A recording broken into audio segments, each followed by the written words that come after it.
आज हम आपको ले चलते हैं छत्तीसगढ़ के उस जिले में जिसे छत्तीसगढ़ का पावर हाउस कहा जाता है। जी हाँ, हम बात कर रहे हैं कोरबा की। कोरबा सिर्फ छत्तीसगढ़ ही नहीं बल्कि पूरे देश की ताकत है। यहाँ की धरती से निकलने वाला कोयला हमारी जिंदगी में रोशनी बनकर आता है। सोचकर देखिए, अगर बिजली न हो तो क्या हम अपने जीवन की कल्पना कर सकते हैं? पंखा न चले, मोबाइल चार्ज न हो, अस्पतालों में मशीनें बंद हो जाएं, हमारी दिनचर्या रुक सी जाएगी। और इसी बिजली को जीवन देने का काम करता है कोरबा। कोरबा के दिपका जैसी बड़ी खदानों से कोयला निकाला जाता है। बड़ी बड़ी मशीनें जमीन की परतों को हटाकर कोयले तक पहुंचती हैं। कोयले में ब्लास्टिंग न करके हम लोग सरफे माइनर टेक्निक से कोयला निकालते हैं। सरफे माइनर टेक्निक में क्या होता है, उसमें कोयला को डायरेक्ट कटिंग करके लोडर के थ्रू टिपर में लोड करके ट्रांसपोर्टिंग करते हैं। ट्रांसपोर्टिंग में यहाँ से ट्रक रिसीव TRS जाता है, हार्ड कोयला स्टॉक जाता है और रेलवे साइडिंग जाता है। सरफेस माइनर जो होती है वो एक बार में लगभग 38 सेंटीमीटर कोयला कटिंग करती है और एक सरफेस माइनर अप्रोक्स 24 घंटे में 20-22 घंटे रनिंग आवर है। उसमें हमारा 20,000 टन पर सरफेस माइनर का हमारा टारगेट है। दीपका एक्सपेंशन प्रोजेक्ट का इस साल का टारगेट है 40 मिलियन टन और निश्चित रूप से दीपका एक्सपेंशन प्रोजेक्ट का इस साल के टारगेट कंप्लीट करेगी। अब सवाल उठता है, कोयला आखिर बिजली कैसे बन जाता है? तो इसकी शुरुआत खदानों से कोयला को बिजली घर तक लाने से होती है। सबसे पहले कोयले को बिजली घर के बॉयलर में जलाया जाता है। जब कोयला जल जाता है तो उससे बहुत ज्यादा गर्मी पैदा होती है।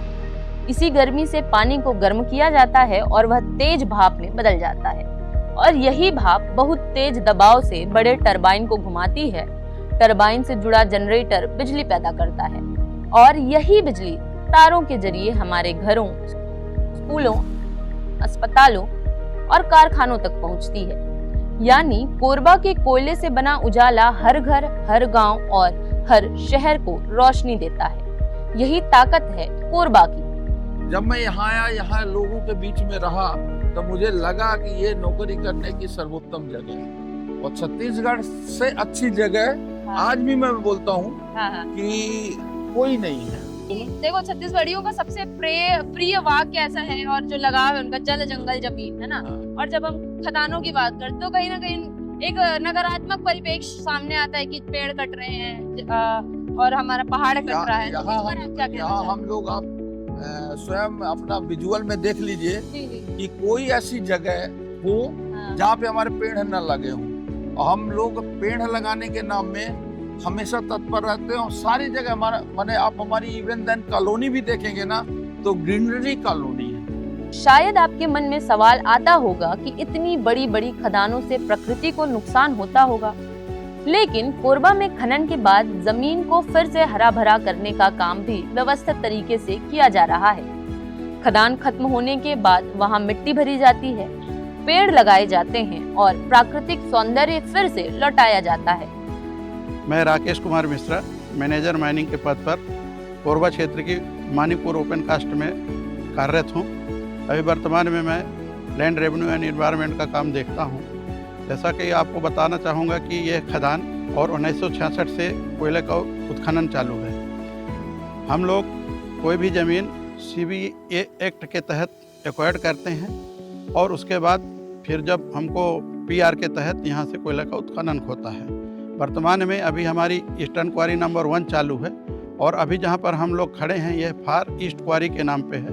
इससे कोयला का उत्खनन हो चुका है और इसमें ईस्टर्न क्वारी नंबर 1 की मिट्टी लाके टेक्निकल रिक्लेमेशन किया गया है और उसके बाद बायोलॉजिकल रिक्लेमेशन किया जाता है। जब कोई भी खदान चालू करते हैं उससे देश को ऊर्जा का तो लाभ होता ही है, प्लस उस डिस्ट्रिक्ट का भी बहुत बड़ा फायदा होता है क्योंकि जो भी रॉयल्टी होती है स्टेट गवर्नमेंट को जाती है, DMF में फंड जाता है, उसके द्वारा यहाँ के लोगों का विकास होता है।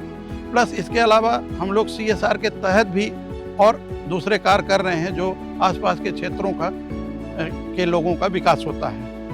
कि 2023 में हम लोग 37,500 पेड़ लगाए, जिसमें कि सबसे टॉप जो क्षेत्र था हमारा उसमें टॉप सॉइल डालकर प्लांटेशन किया गया 2024 में लगाए हैं 57,500 और अभी 2025 में जो हमारा टारगेट है 50,000 पेड़ लगाने का प्लांट लगाएंगे। कोरबा का कोयला पूरे देश को रोशनी देता है, उसी कोरबा के लोग भी खुशहाल हो रहे हैं और जिस माइनिंग को हम इतना बुरा समझते हैं वही आपका ख्याल भी रख रही है। मैं उज्जवल कुमार बैनर्जी कुसमुंडा एरिया के एरिया जीओ इसमें LNR में नोडल ऑफिसर RNR का काम देख रहा हूँ। सबसे पहले जटराज विलेज के लिए हम लोग ने 55 लोगों को शिफ्ट किया गया है SGB कॉलोनी सरमंगला के पास और सेकंड उनका जो बैलेंस बचे हैं 200 से 250 घर उन लोग को हम लोग ये 14 नंबर डंप में शिफ्ट कर रहे हैं और इनका गवर्नमेंट के रूल के हिसाब से या CSR के जितने हो सके हम लोग इनका डेवलप कर देंगे। अच्छा लगे कि एक बसावट स्थल है यहाँ पे। हम लोग ने अभी तक काम चालू कर दिया है, बाउंड्री वॉल और शॉपिंग कॉम्प्लेक्स का काम चालू है और बाकी हम लोग दिसंबर तक मोस्टली कंप्लीट करने के लिए प्रयास करेंगे हम लोग। सिर्फ बिजली ही नहीं बल्कि कोरबा जिले के लोग भी मजबूत हो रहे हैं। जिला खनिज फाउंडेशन से मिलने वाली विकास कार्यों से छोटे बच्चों के लिए आधुनिक स्कूल और आंगनबाड़ी बनाए जा रहे हैं। स्कूलों में फ्री नाश्ता दिया जाता है जिससे बच्चे पढ़ाई पर ध्यान लगा सकें। दिव्यांग बच्चों के लिए विशेष विद्यालय खुला है जहां उन्हें बेहतर सुविधा दी जाती है। मेरा नाम श्रीमती मीना सोरी है। मैं शिक्षा विभाग से हूँ। मुझे यहाँ अधीक्षिका के रूप में कार्य करने के लिए भेजा गया है। तो ये उमंग है। उमंग एक दिव्यांग विद्यालय सह छात्रावास है। यहाँ पे जैसा कि नाम से ही पता चल रहा है कि यहाँ पे दिव्यांगता से जो परिभूत है बच्चे वो उनको यहाँ पे छटनी करके लाया गया है ताकि वो शिक्षा से जुड़ सके, उनका सर्वांगीण विकास हो सके। कहीं ना कहीं पर वो अपने परिवार में इन चीज़ों से लाभान्वित नहीं हो पा रहे थे, जिनको एक छत के नीचे ला करके ये सुविधा जो है मुहैया कराई जा रही है और इसके लिए DMF का हम लोग बहुत आभार व्यक्त करना चाहेंगे, जिसकी वजह से एक छत के नीचे बच्चों को ऐसा रख करके तमाम प्रकार की सुविधाएं हम लोग दे रहे हैं। क्या नाम है आपका? मैम। कहाँ से हो? मैं किंदई से। किंदई से? क्या कर रहे हो अभी आप? ये क्या है? ये हाँ हाँ, इससे क्या क्या पढ़ते हो आप? इसमें से उसको लिख लेते हैं, हिंदी का, इंग्लिश का। अच्छा, पूरा लिख लेते हो? हाँ सीख गए हो पूरा? जी मैम। यहाँ पे मजा आता है? हाँ आता है मैम। कितने सारे दोस्त बनाए हो? हाँ बताओ। क्या क्या करते हो यहाँ पे? यहाँ पे संगीत सीखते हैं, पढ़ाई भी करते हैं, खेल भी होता है। यहाँ पर आप जो 50 बच्चे देख रहे होंगे, इस 50 बच्चों का जो चिन्हांकन है हम कोशिश करते हैं कि जो हमारे शिक्षक साथी हैं, आंगनबाड़ी के जो सुपरवाइज़र होते हैं और समाज कल्याण विभाग से हैं और असेसमेंट कैंप में चिन्हांकन होता है, इन्हीं बच्चों को हम सिलेक्ट करते हैं और इनको चिन्हांकन करने के बाद, सिलेक्ट करने के बाद हम इनके जो बच्चों का घर होता है घर तक पहुंचते हैं। इसके लिए हमारी जो टीम है विशेष शिक्षक की और BRPs की, इन टीम के द्वारा हम उनके गांव में उनके घर तक पहुंचते हैं, पेरेंट्स को समझाते हैं कि बच्चों का जो दिव्यांगता है वह दिव्यांगता को ध्यान में रखते हुए जिला स्तर पर इस प्रकार का जो खनिज न्यास से प्रयास किया जा रहा है। अगर आप अपने बच्चों को यहाँ पर दर्ज करते हैं और यहाँ पर छात्रावास में उपस्थित कराएंगे तो शायद तक उसका जो यहाँ पर विकास जिस तरीके से हो रहा है उससे गुणात्मक तरीके से उनका विकास होगा और उनका शिक्षा बेहतर तरीके से संचालित रहेगा। इसके लिए हम पेरेंट्स को ये भी बताते हैं कि ये सारा व्यवस्था जो है जिला प्रशासन और खनिज न्यास का है, जिसमें उनको अपने तरफ से किसी प्रकार का कोई शुल्क या फीस नहीं देना है। मेरा नाम किशन ठाकुर है। मैं स्पेशल एजुकेटर हूँ मेंटल रिटार्डेशन का। मैं जो बौद्धिक रूप से अक्षम होते हैं ऐसे बच्चों को ट्रीटमेंट करता हूँ। ये क्लासरूम ID बच्चों का है, बौद्धिक अक्षम बच्चों का क्लासरूम है ये। पहले जब बच्चे हमारे पास आते हैं तो हम पहले बच्चे का असेसमेंट करते हैं कि बच्चे का जो करेंट लेवल कितना है, बच्चा कितना जानता है, उसका जो दिव्यांगता का लेवल क्या है। बेसिकली मैं इस फील्ड से काफ़ी समय से जुड़ा हुआ हूँ, तो ऐसे बच्चों को ट्रीट करने में एक तो उत्साह चाहिए होता है, एक पेशेंस चाहिए होता है। जो टीचर से उत्साह पेशेंस नहीं है वो इस फील्ड के योग्य नहीं होता है। तो बच्चों को पढ़ाने में मज़ा भी आता है, इनसे सीखने को भी मिलता है, क्योंकि हर दिन एक नया चैलेंज होता है हमारे साथ कि हमने कल बच्चे को जो पढ़ाया था वो चीज़ आज बच्चों को याद नहीं। तो बहुत चैलेंज होता है, हर दिन एक नया टास्क, डिसाइड करके लाना पड़ता है, उसको फिर अचीव करना पड़ता है। हम लोग जो बेसिकली बच्चों को सिखाते हैं, लॉन्ग टर्म गोल डिसाइड करते हैं, शॉर्ट टर्म गोल डिसाइड करते हैं, और हमारा मकसद होता है गोल को अचीव करें, बच्चे को अचीव कराएं उस गोल। DMF फंड से बुजुर्गों के लिए ओल्ड एज होम बनाया गया है। इस युग में जब हम अपनों का ख्याल रखने से भी पीछे हट जाते हैं, तब माइनिंग के माध्यम से फंड के जरिए उनका ख्याल रखा जा रहा है। मेरा नाम मेघा प्रधान है। मैं स्नेह सदन वृद्धाश्रम सर्वमंगला नगर की अधीक्षिका हूँ।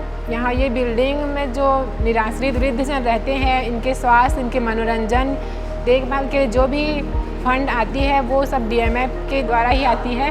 वैसे तो अपने घर से दूर और अपने परिवार से दूर तो यहाँ बहुत दुख होता है, लेकिन यहाँ पर कैसी सुविधाएं और यहाँ पे कैसा लगता है? अच्छा लग रहा है मेरे को, वो घर का जैसे लग रहा है। मैडम भी अच्छी है, खाना पीना सब अच्छे है, व्यवहार भी अच्छे है, बहुत अच्छे है। कैसा रहता है सुबह से रात तक का आपका दिनचर्या? मैं खुश रहती हूँ मैडम, बहुत खुश रहती हूँ। मैं घर से भी ज्यादा यहाँ खुश हूँ। आपकी कृपा से कुछ ऐसा लगता है जहाँ का कमी है यहाँ पे कुछ और होना नहीं, चाहिए? नहीं तो कुछ का कमी नहीं है, सब चाहिए, खाना पीना नाश्ता वगैरह चाय चीज सब कुछ कमी। हमला नाश्ता मिला थे बढ़िया, चाय मिला थे बढ़िया, खाना मिला थे बढ़िया, हमला गद्दा मिले है सोए के, हमला कम्बल मिले है, सब चीज़ हमला मिले है। हम बढ़िया आराम से हमन खाना पीना हमार सब बढ़िया है।